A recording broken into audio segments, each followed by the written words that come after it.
Vous avez présenté un budget de 185,9 millions. Comment pouvez-vous le qualifier? Qu'est-ce que vous avez voulu apporter ou rectifier? Bien, apporter d'abord un certain équilibre et de toute façon, c'est en continuité avec des budgets qu'on a déjà vus ici à l'Hôtel de Ville, bien entendu.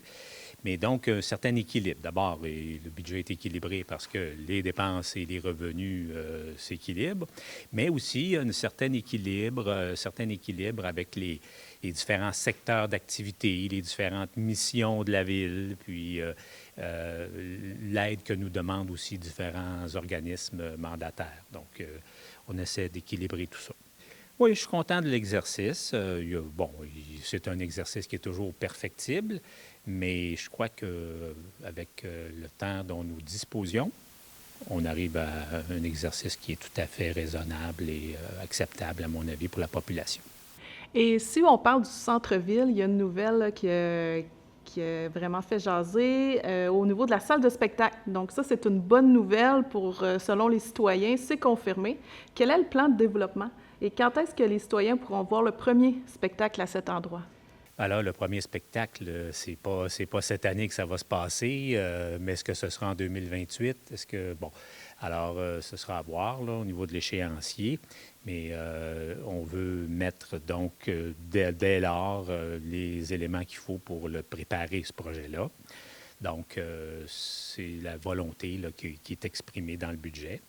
Mais pour le centre-ville, en fait, il y a comme trois éléments là, à considérer. D'abord, il faut travailler l'achalandage du centre-ville et on pense que la salle de spectacle est la réponse première à cette préoccupation-là. D'autre part, bien, c'est sûr, le sentiment de sécurité puis la propreté du centre-ville. Alors, il y a des éléments dans le budget qui souhaitent répondre à cette préoccupation-là aussi. Et troisièmement, cette volonté ou enfin cette nécessité de concertation des différents parties prenantes du centre-ville, ça aussi, le budget y répond. Donc, ce sont des bonnes nouvelles pour le centre-ville. Quand on regarde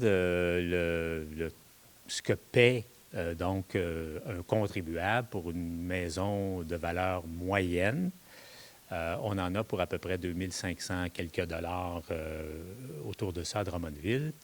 Et ça, bien, c'est 25 de moins que la moyenne des villes comparables. Donc, ce que ça signifie, en gros, c'est que pour des services comparables qu'on voit là, d'une ville à l'autre, les gens de Drummondville paient des taxes qui sont inférieures. Donc, c'est quand même une très bonne nouvelle pour nous et c'est la démonstration qu'on a une administration qui est efficace. Et parlez-moi de la réforme de la TVQ pour les municipalités. En quoi cela affecte le budget? Oui, les critères pour le partage de la TVQ ont été modifiés en 2025. Alors, on pense que, et tout ça, on l'a évalué, c'est des manques à gagner pour les prochaines années d'à peu près 3,3 millions, quelque chose du genre. Cette année, bien, ça veut dire à peu près 300 000 de manque à gagner à cause de cette révision, de la façon dont on partage la TVQ là, au sein des municipalités. Donc, il faut qu'on en tienne compte, malheureusement. Si on parle des routes et des quartiers, quelles sont vos actions pour garder les infrastructures routières en bon état? Bien, il y a quand même pas mal de sous là, qui vont être dépensés pour le maintien de nos infrastructures. C'est à peu près 70 d'une somme quand même relativement importante. On va dépenser pour des infrastructures, enfin, à peu près 116 millions de dollars. Là-dessus, il y a 116 millions, oui, effectivement. Là-dessus, il y a beaucoup de subventions. Il y a à peu près la moitié qui va être subventionnée par l'État québécois. Donc, la part payable par les Drummondvillois comme telle bien, sera d'autour de 58 millions.